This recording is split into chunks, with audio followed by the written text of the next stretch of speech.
Okay, hello everybody. We're going to get started for today.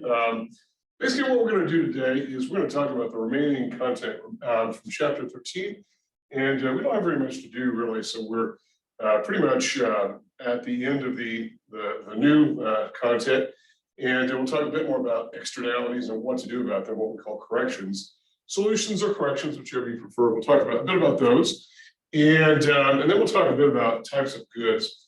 We'll sort of add to our previous sort of listing of the pairs of goods. And so we'll add to that a bit before we are done. Then the last, say, 45 minutes or so, I think I'll spend talking about the exam, which is coming up for this week, and it'll be available on Wednesday. It'll be available through Sunday. Same format as before, 40 multiple choice questions. And so nothing will be different as far as that goes. So that should be fairly straightforward in terms of the setup. Next week, I'll talk a little bit about the final now, even though I'll review for it more on Monday. And I don't know that we'll have a very long class session on Monday, just given the fact that we've got preparation for the final, which is coming up on next week. And again, it'll be the same. You can come in and take it if you like. It'll be just a bit longer. You have 50 questions as opposed to 40, but you'll have more time, about 2 hours to do that. And it will cover the material throughout most of the course. It will be drawn heavily from the exam questions you've seen before. So if you had a particular question that you were on some topic that was a mystery to you and you really never could figure it out from the text or the notes, this is a good time to jump in and ask questions about that on Monday. I'll probably have an open Zoom connection on Wednesday, just because I'm really required to be here. And if anybody does want to take it in class, they can, although I suspect that probably that's not going to be the preferred choice for most. So that's the game plan. That is the setup as to how we're now going to move throughout the remainder of the term. So there are questions from me about any of this before we get going. Okay, let's finish up our talk about externalities here. And let me, I'm going to pull up a PowerPoint slide from, this would have been for week 13. Excuse me. Where we're talking about externalities.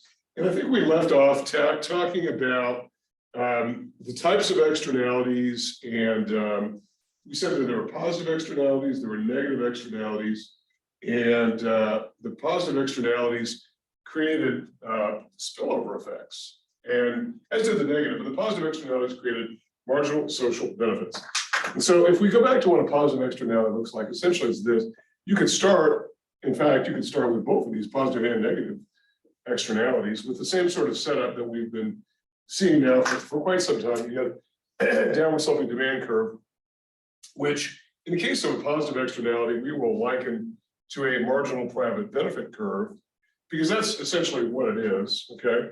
And then a downward sloping demand curve with regard to the negative externality. Let's just go ahead and label these externalities what they are: positive and negative spillovers or externalities, whichever you prefer. So these are positive externalities, and these are negative externalities. Okay, and so what do we got going on here with regard to negative externalities? You've got an upward slope of the supply curve, and then you've got the supply curve, which is also the same as the marginal cost curve or the marginal private cost curve. And so let's take the case of positive externalities first, and then we'll talk about solutions, which will flow really directly from this particular discussion. We know that the intersection of demand and supply creates an equilibrium condition, and we'll simply label it as a P star, but also label it as a market condition, as we will with quantity here. Let's just go ahead and do it on both of these graphs here, just so we know what we're dealing with. And then we'll talk about the optimal condition. So first of all, let's come back and define what is an externality. What's an externality?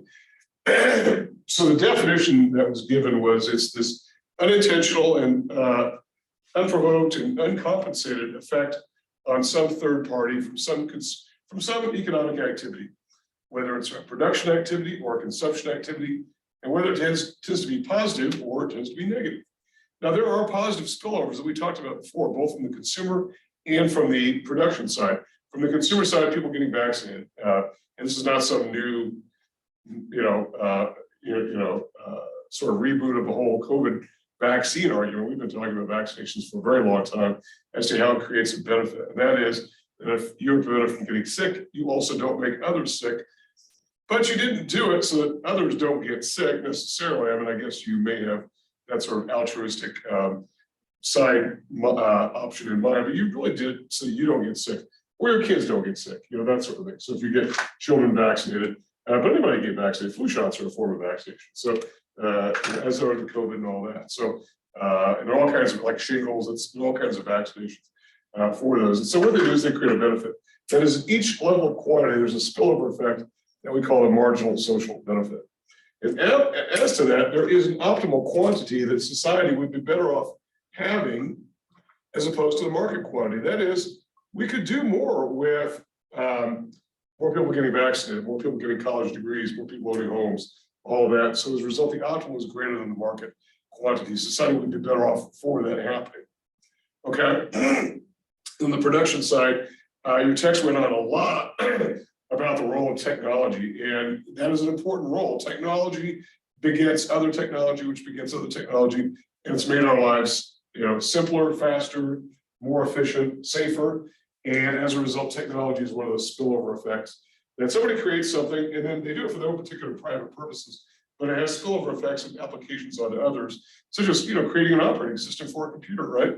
Which, you know, obviously didn't start overnight, but once it got going, it allowed other developers to create other kinds of products that went along with it. And so today we have all these other uses for computers that wouldn't have been possible without the coding for the operating system itself. Okay, so that's a marginal social benefit.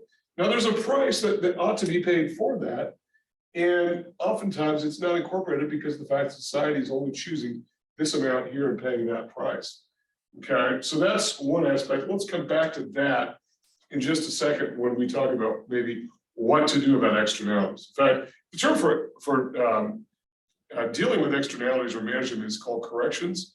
And I might say, it might seem like, why do we have to correct a positive? I mean, it's like, if it ain't broke, don't fix it. That's that type of thing. But that makes sense. But we're going to say that it's not that it's broken, but it's not optimal, because an optimal level of output will be here. And so how do we get from here to here?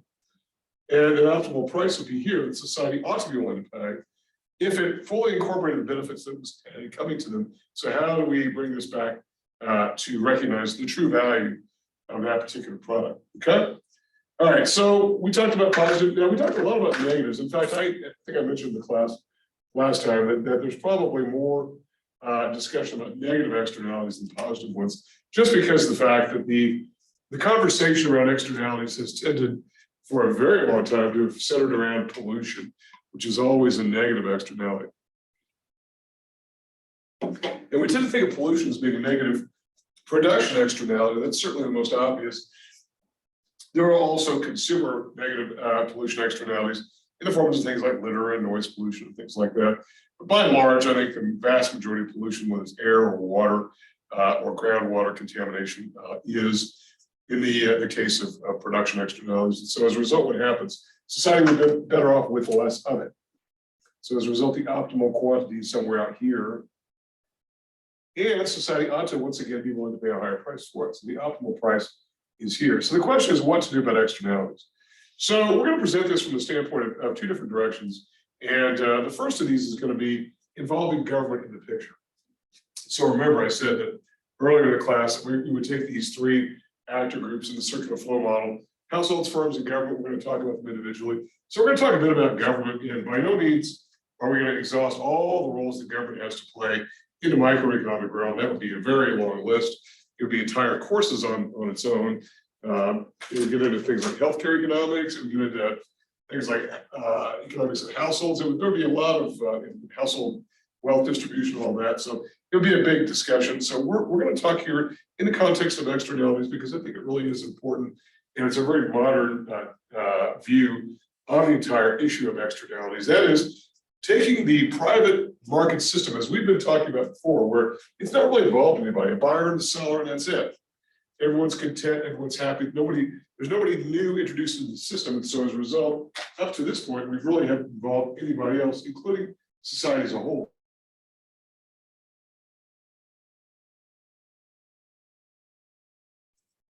And so by recognizing externalities, we do discuss society as a whole. That is where society fits in. So the first of the approaches to dealing with or corrections is governmental approaches. The second are non-governmental approaches. And I'm only going to talk about one because it's probably the most prominent, and it's the one that's, I think, kind of interesting if it's not. And it's also somewhat controversial, I think, in some ways. And it may leave a lot to people's imaginations and assumptions about how people truly behave in the real world. So we'll get to that. So let's talk about the first of these, which are what we would refer to as Pigovian solutions. Pigovian is named for the British economist Cecil Pigou, P-I-G-O-U. We changed the U up, put a V in there to make it easier to sound, Pigovian, as opposed to Pigouian. So Pigou was an early economist, late 19th century, early 20th, I believe, as well. And he was one of the early economists, and so he did a lot of work everywhere in the econ, micro, macro, both really, had a lot to say. And so it's one of the benefits of being early into a science is the fact that there's a lot of work to be done and a lot of areas to cover. And one of these he talked about was the idea of what to do about an externality and how do we correct for the externality. So one simple way of dealing with a positive externality is this. If society is not willing to pay for the benefits of people getting vaccinated or getting a higher education or buying homes or working out or eating healthier or doing all the things they need, or taking, even things like taking vacation. You know, there are some companies that require people to take vacation. I worked at a company that required you to take a vacation. You couldn't get out of it because of the benefits to everybody else that would spill over as a result of that. And so what his view was, let's create a subsidy. And a subsidy is a government intervention where the government subsidizes the activity, that is, it pays for the activity. And by the way, this is not some radical idea because look at all the subsidies that we have for the very things that we've talked about as positive externalities. Let's just take the consumer side, the consumption externality of vaccinations. All these COVID shots are free. Flu shots are mostly free. You might have to pay a nominal charge of $10 or $20, but you know, I always used to just walk over to UNM and get one for free over there. It's subsidized. It's not free in the actual cost of scheme of things, but somebody pays for it. The government pays for it. So as a result, it's subsidized. Higher education has long been subsidized. Housing has been subsidized. Healthcare has been subsidized. On the production end, we have subsidized lots of technology. The internet itself really started as a government program to allow scientists to talk back and forth to one another in real time about things which were happening, mostly related to defense research and whatnot. But that was an idea of the government starting it, subsidizing it. They subsidize all kinds of things. The space program itself, even though there were lots of criticisms, I'm unfortunately old enough to remember the moon program and how a lot of people at the time said, why are we going to the moon? We've got all these problems here on Earth. Well, what it was true was the fact that a lot of the problems here on Earth could be resolved by some of the learning that was done by the spillover effects of the technology that was created during that particular time, such as the integrated circuit, such as Velcro, such as materials, things like guidance and computing and satellite technology, navigation, all those kinds of things, intergalactic, well, not intergalactic, but space navigation, all those things which spill over as a result of those, which weren't immediately obvious. And I think that's really the key with all externalities. Unless it's just hitting you in the face, like pollution, and in some cases, which we'll get to the discussion about some of the non-market, non-governmental solutions. And these are, by the way, these are called non-market or government solutions, because government itself is not solving the problem. If the market solved it, the government wouldn't be needed. But that, you could say that about anything. If private people could solve all of their problems, we wouldn't need government, right? We wouldn't need cops if people didn't break the law, right? So, I mean, you get the idea. And this is not necessarily law breaking, but I'm simply saying that you wouldn't need government if private parties could work things out. Now, which is why this whole business of market solutions is a little bit controversial because it assumes that people can work things out. We'll get to that a bit later. So the subsidization is simply any kind of government support for any kind of activity which creates a positive spillover effect, and that creates a greater than market-oriented approach. Okay, negative externalities. How do we incorporate the higher price? Because society is not willing to pay the higher price. And so as a result, we would tax this. And so this would be called a Pigovian subsidy. This would be called a Pigovian tax.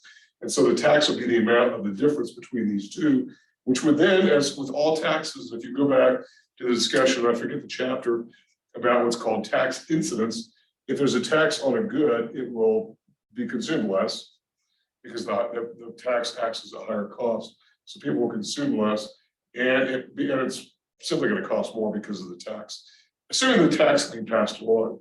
Now, in this case, maybe the tax is going to be passed along somewhere, and the question is where. And oftentimes, if it's on something like pollution, it'll be taxed onto the producer of the pollution itself. This is called internalizing the externality. And that is, whenever there's a producer of an externality who is easily identifiable and whose output, which creates the externality, is easily quantifiable, then the tax is a relatively straightforward matter, particularly if it's not just one producer, but it's the entire industry that's responsible for something. Then I think it becomes a relatively simple matter, at least hypothetically. Politically, that is where we run into some of the challenges. By the way, those are where some of the criticisms of the government solutions come in, is the idea that we really have to involve government officials in this. And that's not always an easy thing. If anybody's had to deal with government realizes that government often can be a giant bureaucracy where it almost doesn't pay to take a lot of risks, but rather to sort of keep one's head down. There are all kinds of criticisms of government that we could go into, but some of you probably know most of them as well as I. So, but we'll sort of reintroduce some of these in the market solutions piece. So Pagodian tax would be there to reduce the amount in order to internalize the externality, in order to get less of it. Okay.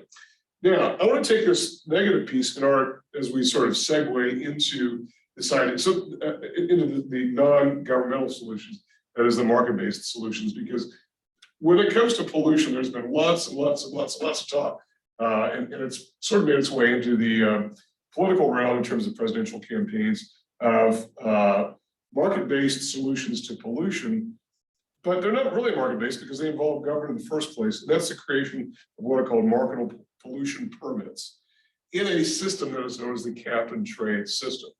Now, the cap and trade system started out as really the private sector's answer, private sector think tanks' answers to avoiding tax. You know, tax being something that the private sector has never really liked tax for obvious reasons, because they're the ones who've got to pay it. So as a result, the idea is, what can we do to avoid taxation outright? The feeling being on the part of non-government solutions that government is too blunt an instrument. A tax is too heavy a burden. It's not very selective. It hits everybody equally. Sometimes doesn't even hit the right parties who are involved in creating the externality in the first place. Once a tax gets on the books, it's hard to take it down off the books. You know, and there are some politicians who like taxes for whatever reason, just tax. Others who are absolutely opposed to tax, like it's some sort of kryptonite or whatever. So you get the idea that taxes are complicated because of the fact there's lots of politics involved, lots of bureaucracy involved, and you've got really starkly different views about even the value of tax as to whether or not they should be there. So the cap and trade system really started out as this idea of saying, look, government will issue us permits to pollute, and we can pollute as much as we like up to that amount. If we go over that amount, then we will have to pay a tax over and above that. But we're allowed to produce all we want up to that amount. And it's measurable, that's identifiable. That's per plant that produces pollution, whether it's air pollution, water pollution, whatever. Now, here's where the incentives come in and the market-based solutions come in, was the idea that, okay, if they're marketable, these permits are marketable, so therefore, if we become more efficient and clean up our act, and we actually reduce the externality in our operation, then we can, and what we don't use, we can sell to others. And so as a result, there's an incentive. They're incentivized to actually lower that and actually earn money as a result of that. So does the compensation for selling the marketable permit outweigh the cost? It depends. I suppose it depends on a case-by-case basis, but nonetheless, there's an incentive to lower pollution as a result of that. Now, cap and trade has never really gotten off the ground, and I know that politicians have talked a lot about it, and I think the general public a lot of times just kind of flies over their head, mostly because for whatever reason it's never really been described. And in fact, I mean, had I not ever studied econ, I probably would be as in the dark as anybody about what's going on when during a presidential debate somebody talks about cap and trade. I mean, it is not really relatable to the average person, mostly because it's never been explained. The explanation is, let's cut out the taxation in favor of a system where We know there's going to be pollution. We're never going to get to zero, but if we can incentivize people to pollute less by making them clean up on their own, and then be able to sell those to others, particularly those who are not as economically able to reduce pollution, and all to the better, we achieve at least some reduction in that without taxing. Because the idea is that the demand is out here for whatever the product that we're producing, and so as a result, we're going to produce it, and maybe we do end up paying the tax to the extent that we have to pay it, right? But the cap and trade system argues that we can incentivize producers not to, if it works. It's never really gotten the full support, and probably mostly it's gotten caught up in politics. It started out really as sort of a private sector, mostly a corporate sort of idea. The Republican Party was very much in favor of it. Then when President Obama, who was a Democrat, came into office, they decided they didn't want to do that. So in fact, the Republican position during the Obama years was to be against whatever Obama was for. That was sort of their their method. I don't know if it actually worked for them politically. I think we can really seriously debate whether it worked, but that was the position. And the whole gridlock is a problem. And the idea of gridlock in government generally is a criticism of any kind of governmental solution, particularly the idea that once subsidies exist, you can't take them away. Once taxes exist, you can't take them away. By the way, I heard a lengthy discussion about subsidization of higher education.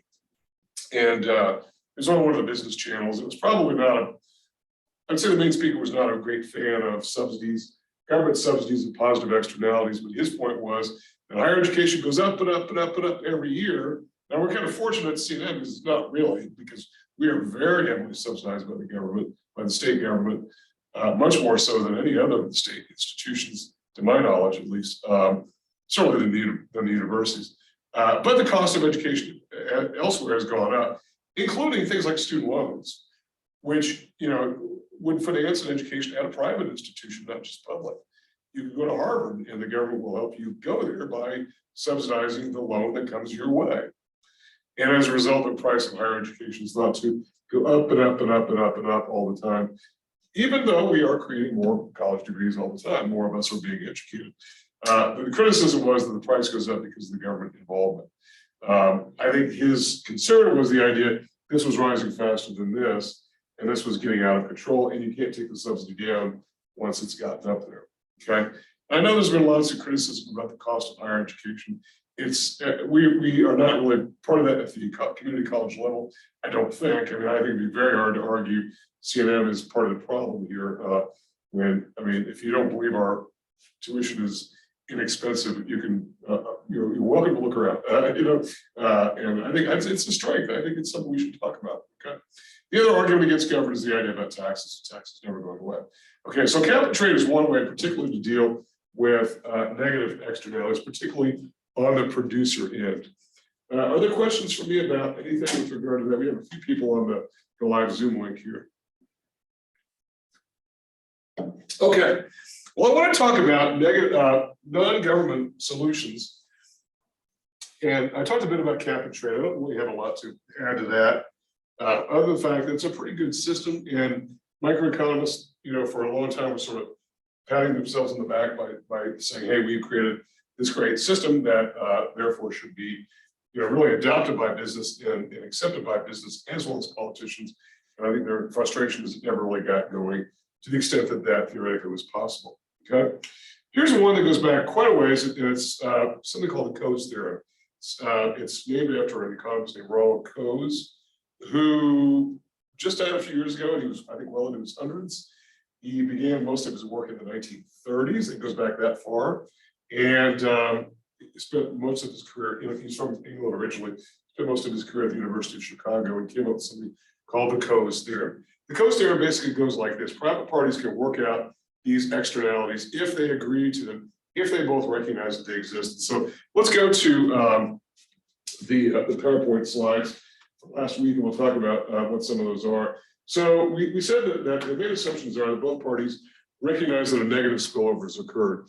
So there are examples that Coase used in his original paper on this many decades ago, some of which seems a little bit outdated, like cattle walking across people's property. Some farmers' cattle walking across people's property, thereby trampling the flowers and trampling other people's crops and doing damage and whatnot. That may be a bit of an outdated one. Or, I think another one was the example of somebody erecting a building and cutting off someone's view of the mountains. Those are examples of externalities that could be worked out. But probably the most important one that he eventually talked much more about was pollution.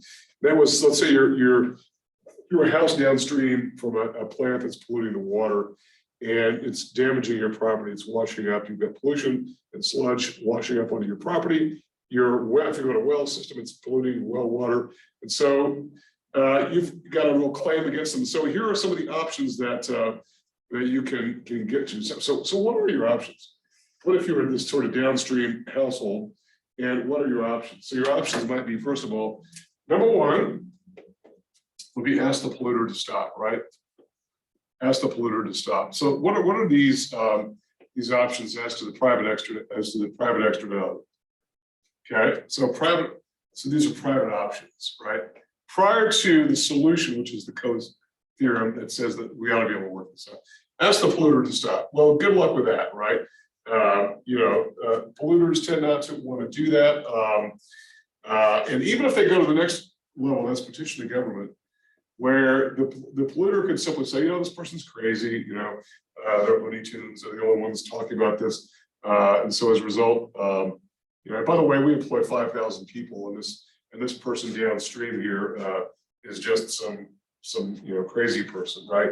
Which is oftentimes how people who petition government are portrayed. They're portrayed as loons, aren't they? When in fact they may have legitimate concerns. I mean, I do think that's oftentimes the way people sort of view people who protest and petition the government. So petition the government is the second one. That might not be very successful, mostly because of the fact that it's difficult to get the ear of elected officials. It really is, particularly if it involves federal officials. Good luck with that.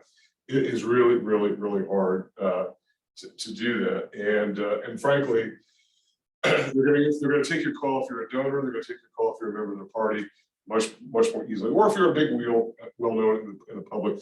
If you're Joe Schmo, you'll talk to some low-level staffer who last year was sitting in a college class somewhere, who doesn't know much about anything. And that's frankly the reality. That's been my experience in calling members of Congress and whatnot. Is that you don't get very far usually. So petition the government, or another option is to go to court. So you go to court. Now this is probably one that's fairly successful. Here are the problems. These take time. All of these take time.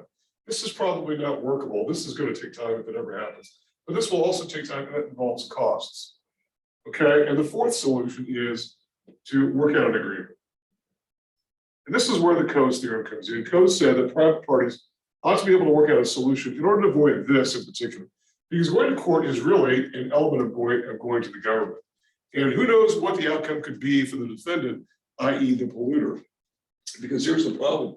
Sometimes, and increasingly, when firms are sued, the judgments that go against them are oftentimes really ridiculously computed, have no bearing whatsoever to reality. There was an article, a story in 60 Minutes several years ago about lawyers for smokers. And we're probably not seeing too much of this now. Most of the people who began smoking prior to all of the warnings about cigarettes are mostly gone anyway. Not because they've necessarily died of cancer, but maybe some of them, but because it's 50-some years ago that happened. So most of the people, if you started smoking in 1960, maybe you might still have a claim, but that would put you pretty much up there in years anyway. But the lawyers were taking it to one particular court in Mississippi where the judgments handed down were just gigantic judgments, sometimes in the billions of dollars for one person's claim against tobacco companies, which had no rational explanation whatsoever. It would have to go to an appeal in order to work out what the actual judgment ought to be. Just made absolutely no sense. But lawyers liked it because it got to, they got the favorable judgment from a jury pool, that is the local population, which was not particularly sympathetic to big business. And so as a result, they were going along with that. So these all take time. They're not going to get you there, and it's going to end up in the ruination of a property and generally more introduction of more externalities. And so the assumptions that Coase said is, like, if all parties recognize that a spillover has occurred, both are willing to reach an agreement, and both parties are rational. Both parties are rational. So this idea that the claimant has is out to lunch and is just sort of a nitwit, has got to be discarded because the person has got a legitimate claim, right? I mean, keep in mind, there are lots of examples of neighborhoods, entire neighborhoods, and entire towns being completely contaminated by polluters, where the original claimants, the residents of the town saying, look, I've got a sick child, my neighbor's got a sick child, there have been this, and they were sort of dismissed for a very long time as being sort of wacky, but they weren't wackos. They were just people who are bringing this matter to light, and dealing with pollution has got to be a public policy initiative. It's got to be, and it's more important than ever. So if both parties are rational and the transaction costs are low, so this is why this doesn't work, because transaction costs are not low. This is not the kind of case where you can go to, Whitener law firm and say, will you take my case and you'll be paid whenever the settlement comes through. They're probably not interested, right? They're interested in suing an insurance company that represents a trucker that ran you over, and they'll settle within 6 months. Or a year. That's their time frame. They don't want to take 10 years in order to do that. And if they do take your case, they want to be paid. They need to be paid to be compensated. And then why not? I mean, most people need to be paid in order to do their work rather than wait years to be paid. Law firms just have these private injury firms just have a long tail on this because they know there's going to be a payday coming down the road. And if your case doesn't look very good, they'll tell you it doesn't look very good, and they'll try not to take it. I grew up in a house with a lawyer, so I kind of know how these things do tend to work. Even though my mom was more involved in criminal law than civil, she did some of that work as well. So the theory is that these costs are low. The private party should be able to work out the correction of the externalities. That is without the intervention of government. So that's the idea: is that if parties are logical, rational, and reasonable, they ought to be able to come to an agreement as to what to do about the externality. And Coase, this is a little bit controversial, and I think, as I mentioned, and I think one of the reasons why some of the controversy exists around it is, well, simply because I think a lot of it is because of the fact that, number one, it assumes some things about human nature. I'm pulling up some of the exam questions here. It assumes some things about human nature that people are rational and are willing to reach an agreement over things. And that is, hey, we recognize that we have an externality, or if we're a polluter, we recognize our bad, we recognize it, we've got a problem. And that doesn't always, I think, necessarily work, because there are firms that will dig in their heels for years and years and years and even deny that there's a problem. And I need to point you no further than the tobacco industry. And I am old enough to remember, this hasn't really been that long ago, but sometime in the 80s, I think it was late 80s, the CEOs of the major tobacco companies got up in front of Congress, raised their hands, swore to tell the truth. I mean, every single one of them said that tobacco smoking was not dangerous. Every single one of them said that. When in fact, all the available scientific evidence said that it was dangerous. And the tobacco industry may be one of the more heinous examples of industries that have created an externality. Now you can say it's not really an externality, because remember, an externality affects a downstream party unrelated to the activity. So like the homeowner who lives downstream has nothing to do with the creation of the plastic or aluminum or whatever. That person is truly a bystander. And you could say that a smoker is not a bystander because the smoker is a part of the activity. However, secondhand smoke is an issue, as is the fact that it impacts families when healthcare costs arise, and it impacts society as a whole when people demand more and more healthcare. The price of healthcare goes up. And this is one of the issues with healthcare in general, is the fact that as people demand more of it, the price goes up, okay? So questions for me about anything regarding externalities and whatnot. I think I'm gonna skip the issue of public goods and private goods for now. I was gonna get to that, and there's not much discussion in the text, but I'm running a little bit low on time here, and I do wanna take some time and talk about the exam 4, and so let's do that. So what's the exam going to be about here? I sort of swiveled the camera this way so you can see. So exam 4 is going to cover essentially chapters 10 through 13. 10, 11, 12, 13. 10, 11, 12, and 13. So we are skipping chapters 14 and 16. I was going to get into chapters 14 and 16. I really look forward to getting into 14 because we had omitted chapter 4 earlier, which I thought was a little bit of a confusing chapter in the sense that it included not just a labor piece that I was mostly interested in, but it also included some things regarding financial economics, which I thought was not particularly relevant to what we're doing here. But we're not going to have time to get to 14, and 16 is a very brief chapter that I usually do cover. And again, I think I've mentioned this to the class. We're sort of feeling our way along with Intent Anywhere. And I think the expectations we were going to have, more people will come to class to take exams and whatnot. So we have probably not utilized the time as well as we could have, but I guess that works to your benefit. And what I do try to do is if I know I'm running low on time, just simple time, I'll cut out some content and I'll focus on the most important. I do think externalities is really a bit more important than a lot of other things like risk and insurance and all that. So let's talk about the exam. What do we took? We're talking about 40 multiple choice questions, same format as before. A lot of the set of deals deal with market structure. Chapters 10 in particular deal with the economics of monopolistic and competition and oligopoly, and know what the definitions of monopolistic competition and oligopoly are. And in particular, when we talk about oligopoly, you want to know that oligopoly is not a cartel, even though people confuse these for cartels. The cartel is a group of cooperating producers. And we're saying an oligopoly is a group of competitive producers who are oftentimes intensely competitive, and they tend to copy one another because they're just simply trying to remain competitive.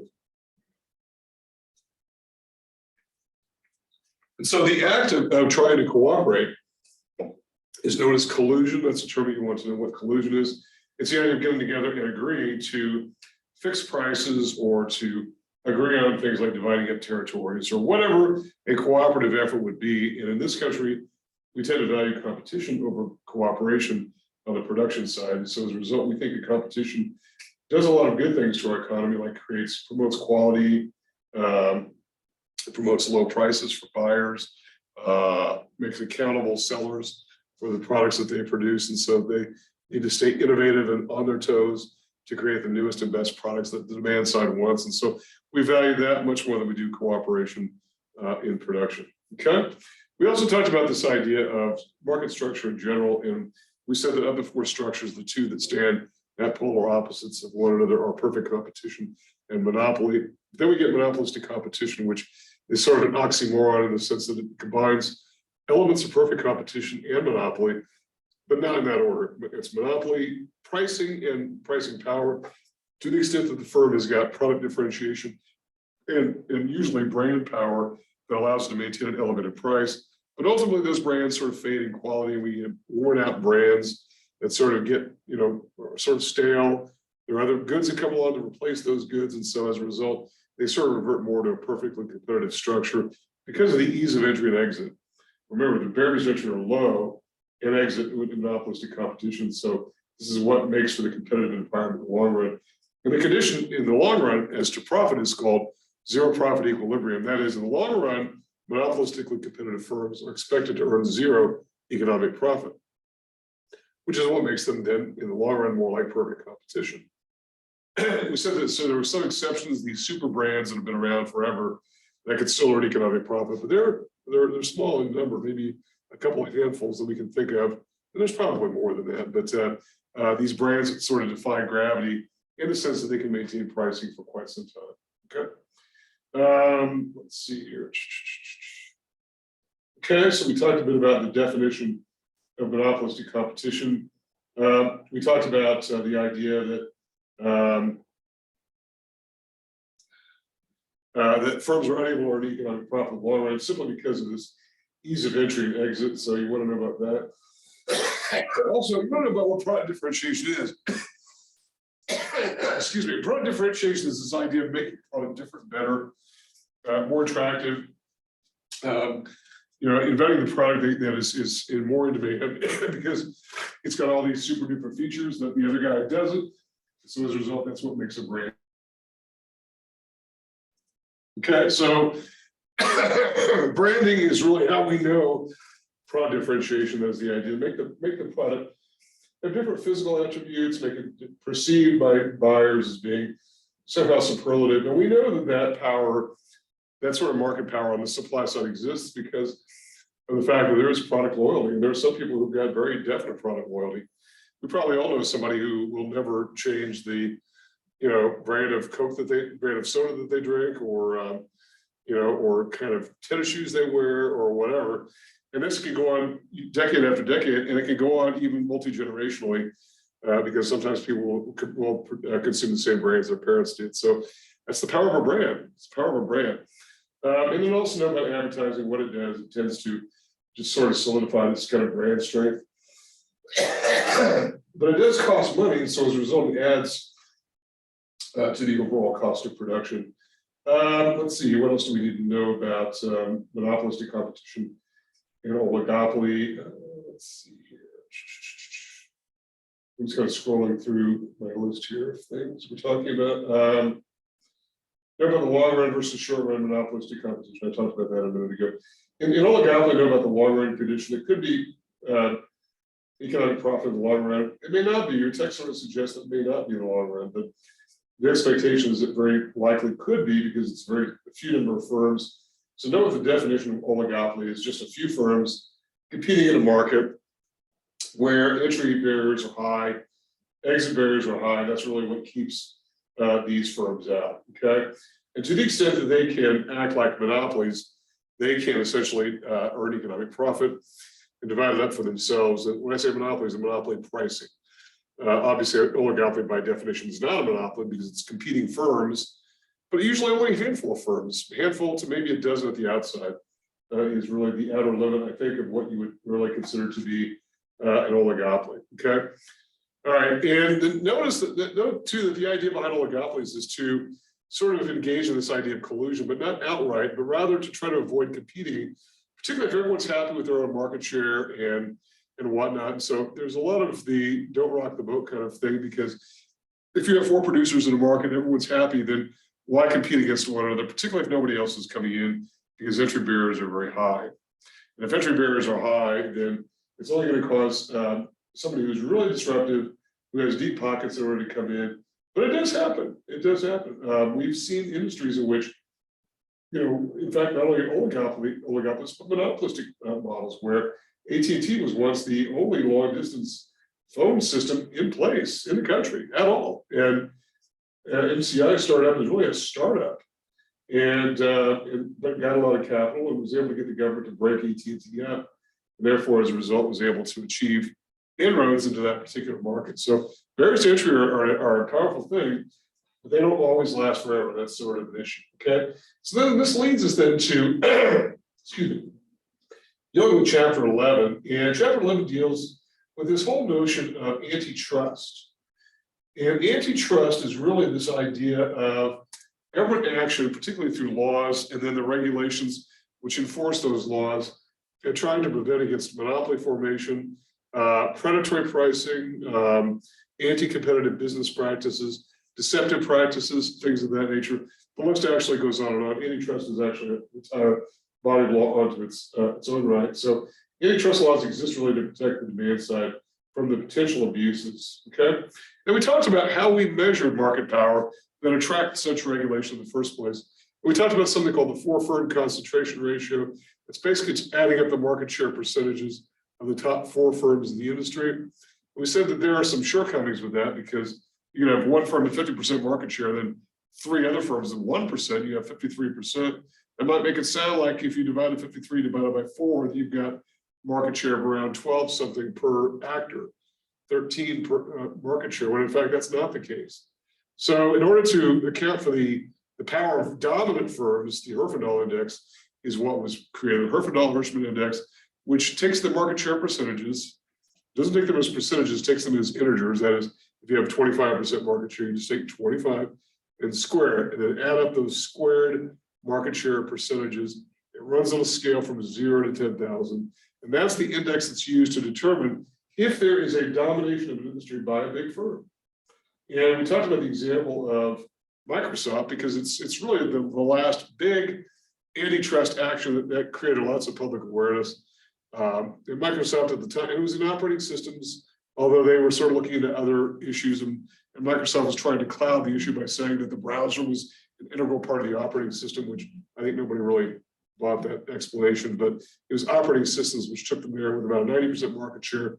Squaring that gives 8,100 out of 10,000. That's a big number. And so as a result, it's just, putting your head above the above the shoreline saying, "Look at me," and they did get attention for that. Okay, so remember what market shares are: simply a percentage of sales that any firm has in relation to the entire market in which it competes. Okay, let me see here. Also, know about some of the provisions in the Clayton Act. The Clayton Act cleaned up some of the things that the Sherman Act did not do, such as things like requiring bundling or tie-in sales, that sort of thing. That if you want to buy this, you've also got to buy that as well. That is requiring firms to buy one good they didn't want to buy, simply because they would prevent them from buying the other good if they didn't buy the one or the other. So that idea of bundling or tie-in sales. Also, interlocking directorates, we talked about as being an example of something addressed in the Clayton Act. That is, you can't have directors sitting on boards of directors of competing firms. So you can't have a director of GM sitting on the board of Ford at the same time he sits on the board of GM. We saw this happen a bit when I think Apple bought somebody, and the Google CEO at the time, Eric Schmidt, was also sitting on that board, and he basically resigned from that board by saying, "Look, it's going to be a competing issue because I also sit on the board of Google, which is a competing firm with Apple, and so as a result, I need to be off of that." So we do see this happen. It's not really common, but it does happen. And today, people know that's the law, so they know what their responsibilities are if they're going to be on a board of directors. Okay. Let me see here. Let's see. What are we going to talk about here with regard to antitrust? One of the areas that attracts attention is mergers and acquisitions. And that is the idea of firms getting together. One of the key determinants as to whether or not that will happen is whether or not it impacts consumers negatively. That is, are consumers going to get locked out as a result of this combination? Or prices going to go up? Are other competing firms going to be disadvantaged? And one way to know all of this is, well, at least in the competition aspect, is from the Herfindahl index that will be as a result of the combined offer. So if the proposal exists for one firm to buy another, then what the industry is going to look like in terms of concentration will be computed based on a new sort of scenario of what the Herfindahl will look like. 1800 is that value that's sort of the tripwire that we said for the government sometimes stepping in and saying, no, you can't do it. And there have been lots of cases in which there have been lots of attempts in the wireless market to acquire other firms, and they're about as big. These firms are about as big as they're going to be, and we have about a small number of competitors as possible. I know there are some very tiny players out there like Cricket and whatnot. They're just so small, they don't really move that Herfindahl needle very much when compared against giant market shares of AT&T, Verizon, et cetera. So you get the idea that that it's the bigger firms that are really the concern, and the small fry really don't move the needle all that much. Okay, so will it reduce competition is a big issue. Will it impact the consumer? All those kinds of things are necessary and are looked at when it comes to these acquisitions. Okay. Okay, let's see here. Oh, okay, so I talked a bit in class about this idea of where this term antitrust comes from. And it's interesting because it really comes from the beginning of industrialization in the 19th century. That is the 1800s in this country. The idea was that because corporations were not allowed to do business across state lines, which today obviously is not the case, but corporations would just sort of form these sort of legal artifices called trusts. That is, if a firm would want to buy another firm across the state line, they would still retain that name and that corporate charter, but would effectively be part of the same organization because it would be this sort of secret agreement called a trust. And trusts still exist today. We tend to think of trusts now more as being financial vehicles and legal arrangements sort of for the preservation of assets, oftentimes for estate planning, for maybe the storage of funds for some limited period of time or whatever. And that still is an example of a trust. It is a rather confidential relationship. It is not public information generally, but trusts do still exist. Just not in the form that legal form that really were efforts to sort of avoid scrutiny by government in particular, and even by the public. These firms did not want to know how big they were and whatnot. And it's, by the way, this still exists. And when I was in commercial lending, we did business with a company that was a distributor that distributed. Maybe I shouldn't tell the product because you could probably link it back to the company, but it was a particular product that was a manufacturing component. And there were only 4 companies that produced this particular component. They distributed all 4, but unbeknownst to their own customers, the same company owned all 4 of those producing companies. And the distributors were all in on the secret, but they were saying this product competes against this product. You can choose this is a little cheaper. We've got a deal on these, but they were all made by the same company. But they were done primarily because of the fact that they wanted to introduce the illusion of competition. It was not a public company. It's owned by one man and as an individual. And he did it initially to prevent unionization. He thought as he got bigger, he was going to attract union pressure, which never was really the case. But what he did eventually attract was sort of antitrust insights. He was just big enough. And once they started selling goods to the government, particularly for the space shuttle, that's when they started to get a little bit of scrutiny. But I thought it was interesting that even into the not too distant past, I mean, I haven't been out of banking all that long, but there was one product that was one company that basically dominated the market for a particular manufactured good. And it just looked like they were all different companies, but they were all the same company, kind of like a guy operating behind the curtain that you didn't know. So it's pretty ingenious, if not maybe as an evil genius kind of way. So, but I think the government did take a look, especially once government procurement got going, they started putting the pieces together. Where the workers were sort of unable to, okay? Simply because they were just separating space and all that. So, we know about the Clayton Act, we know about the Sherman Act 1890, Clayton Act 1914. Those are some of the big ones. So there's some others like the Selleck-Kefauver Act. We didn't get into those. There are a lot of elements of antitrust. If those of you who are interested in antitrust as a legal issue, if you want to go to law school, it's a particular area of interest to some.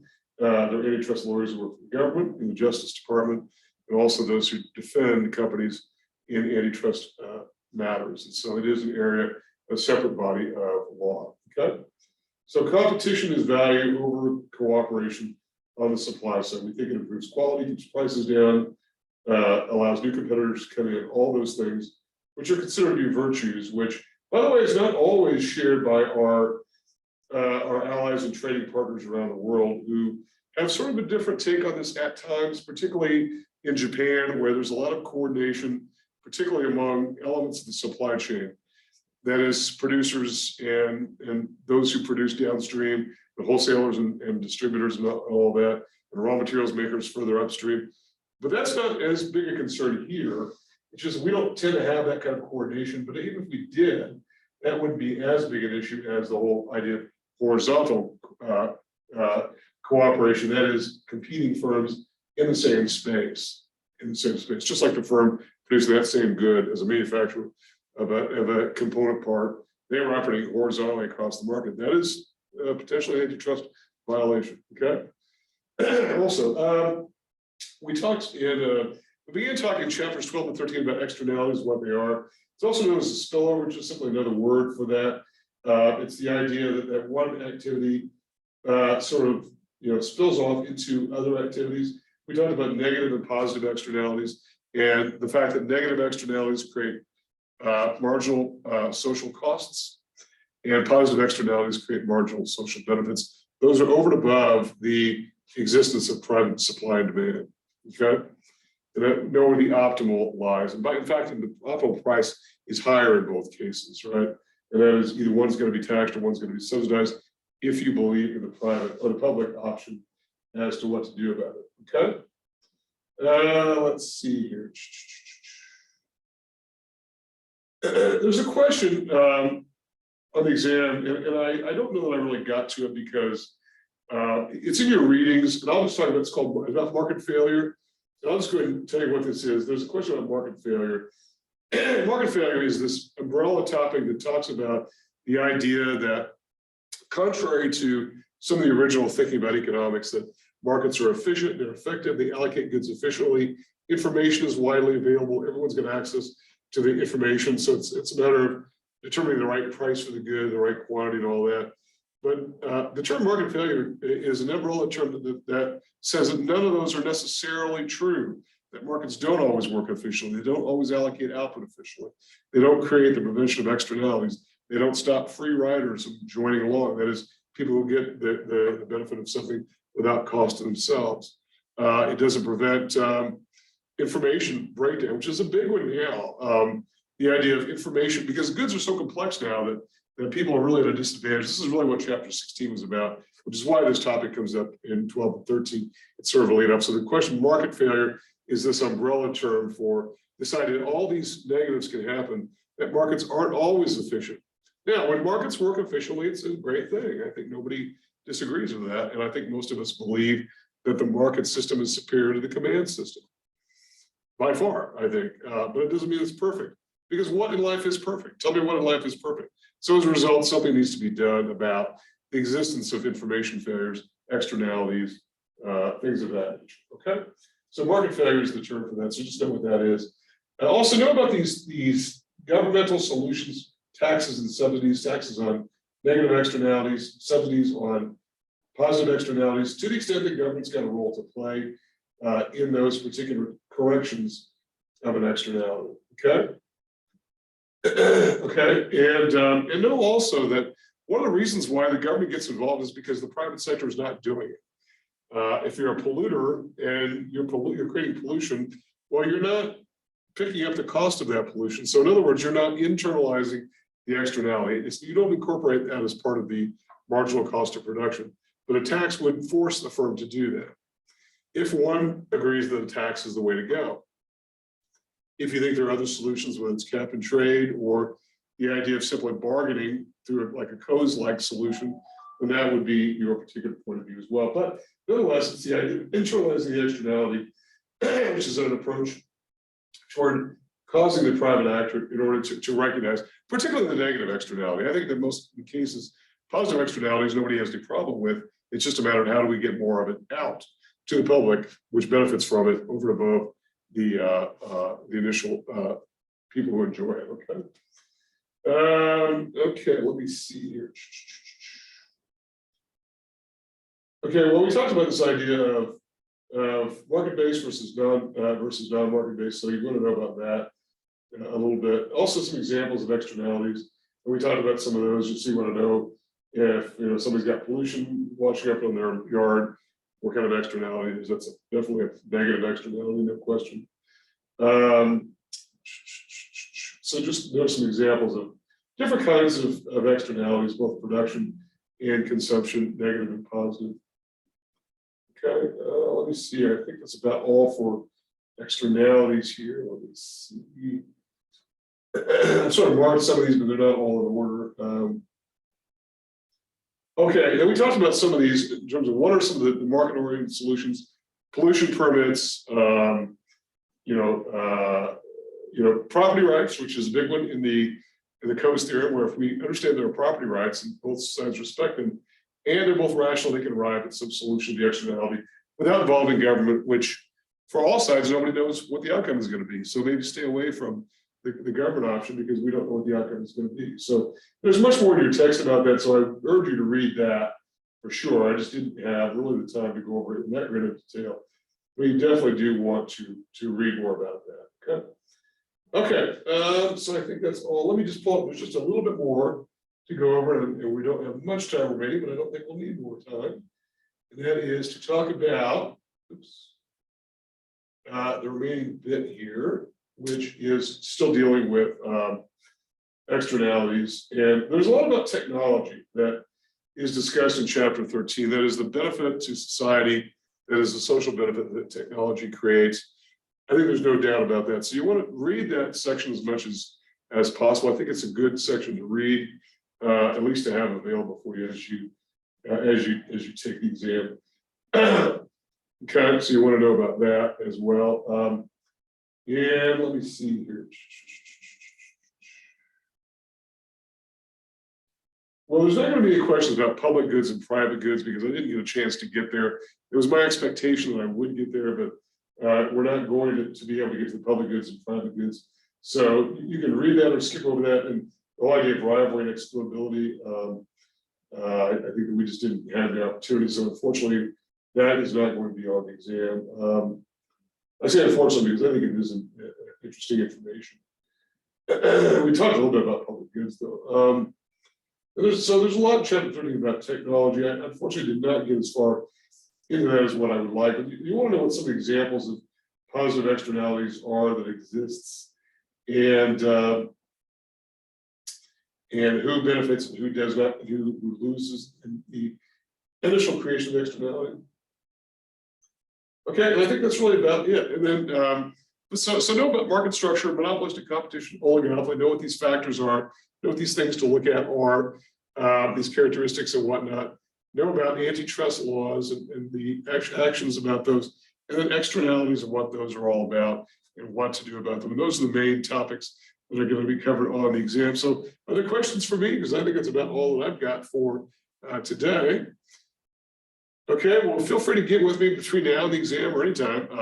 Again, I will plan to be open in the Zoom session during the exam itself. So as you're preparing, you think, well, I need to know about this. Feel free to hit me up then. That's a good place as well. It's not going to be recorded and posted because it's just going to be whoever would pop in. And that's purely optional for you to do that. Okay. Okay, well, have a great rest of your day, and I will see you next time.